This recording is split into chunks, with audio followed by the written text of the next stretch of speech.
And we touched on this just briefly in our children's message about those in authority, some of the shepherds that God has put over us. Well, the fourth commandment is all about that, how we honor our father and mother. That also includes police officer, any elected official whose God has placed over us for our safety and our good. But let's jump into this. We will see what we have here. The first question is, the fourth commandment only has to do with children and parents. We're going to pick on Russ because he's in the door frame and there's no one right now at the food pantry. So what do you think, Russ? Does the fourth commandment only apply to parents and children? It's more than that, right? All right, good. Let's see what the next one is. Either a parent disciplines a child or society will discipline the child. That's true. And when I talk to people, and parenting is very hard, it's one big guilt trip because you're not very good at it, you don't know what to do. Do it. Because if you don't get control of your child, the rest of the world will. And it's much worse, usually a whole lot harsher. 3, when children become rotten as adults, parents are to blame. Russ, what do you think? That's tough, isn't it? I would say it could be true, but I've talked to some parents who tried their best, raised their child in the training and instruction of the Lord, and they still turned away. But yeah, it's hard, and it's rare, but once in a while it happens. So, yeah. Last one, number 4, we break the fourth commandment when we criticize the government. Oof. What do you think, Russ? That's a tough one. True. I'm going to say this is also a depends. We're going to get into this a little bit deeper and how, because here in America we have freedom of speech. We get to speak our mind, but God also tells us to give honor to the people who are in authority. And you might push back and say, what if they're not very honorable? And I'd say, well, we're going to try our best to follow what our God says. Let's look at this. The fourth commandment is honor your father and mother, that it may go well with you, that you may enjoy long life on the earth. What does this mean? We should fear and love God that we do not dishonor or anger our parents and others in authority, but honor, serve, and obey them, and give them love and respect. Let's see what number 1 has in store. Can you name, I try to help you out with the pictures, can you name the 3 areas that God has placed representatives over us? What are those 3 areas? Russ, what do you got? Government, that's Uncle Sam, good. Parents, that's the family. That looks kind of creepy actually in the car, but yes. And church, ding, ding, ding. So there's the spiritual aspect, whether it be your Sunday school teacher or your pastor or an elder who's trying to call on you and help you. You've got your parents at home, of course, and then of course you have the government, who all of those are places where God has tried to bless you with authority. Next, how can we honor our parents as children? Russ, you've been out of the house now for probably pushing a decade, but how could you honor your parents when you were a child? Oh, nice.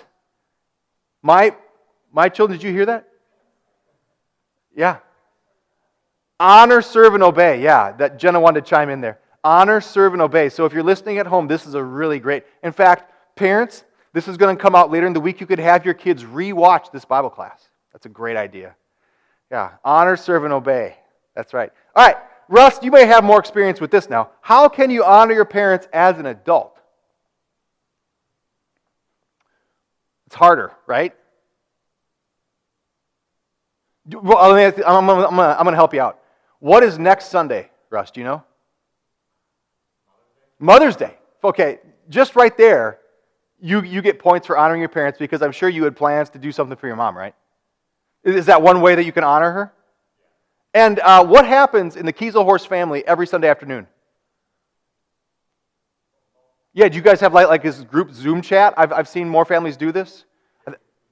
Yeah, nice. That's a great way to honor your parents, to check up on them. Because here's the deal. What does it mean to honor somebody? I think it means to respect, to care about them, maybe to go visit them if you can. I haven't been up to Minnesota. I don't know when I'll get up there again. But yeah, we just call when we can and try to care about them and say, hey, how's it going? So it's really easy. Minutes are free. You can Zoom chat. Those are all great ways to honor your parents. All right, let's keep moving, I hope. Oh, let's go back. 3. This is Proverbs 13. I think the sound desk is ready. He who spares the rod hates his son.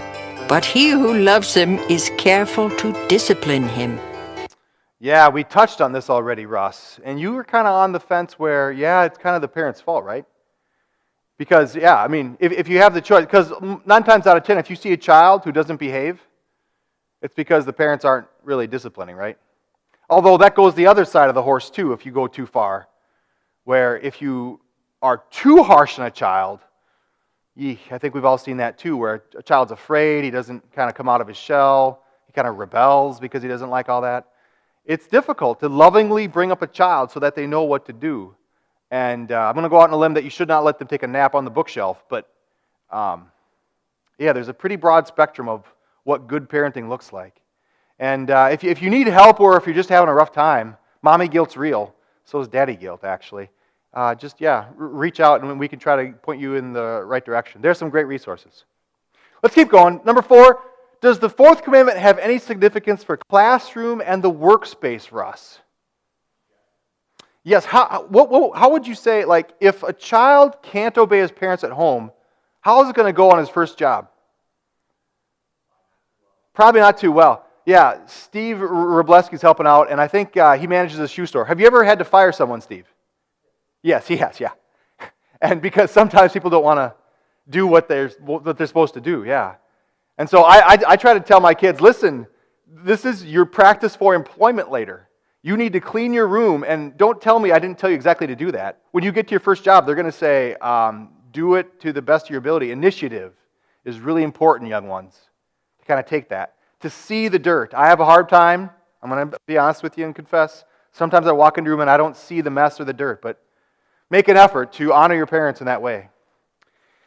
All right, next one. Can you think of any times that Jesus kept the 4th commandment for you? This one's very important, and I think we have 2 passages for you.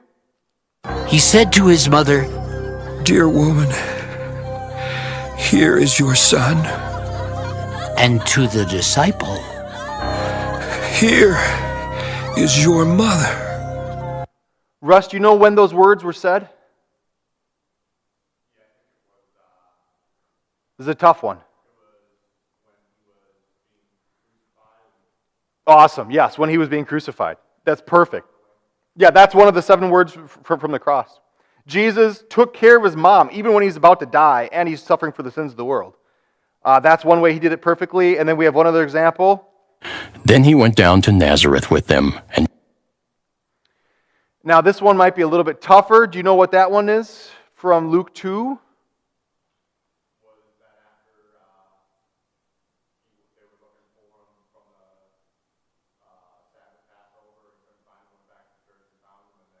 Yep. Was obedient to them.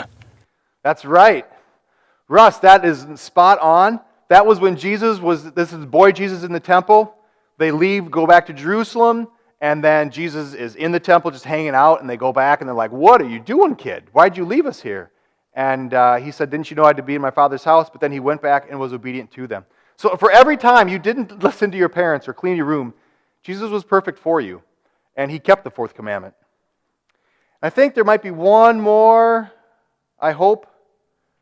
I might need some help, Addison, with the slide, unless it just gave up. Oh. Okay, there we go. Evaluate. Jeff graduated from college, married his high school sweetheart, and left North Carolina for a new job. He knowingly disobeyed his parents who forbid him from leaving the Tar Heel state. Russ, evaluate that for me. What do you think? Is that honoring your parents?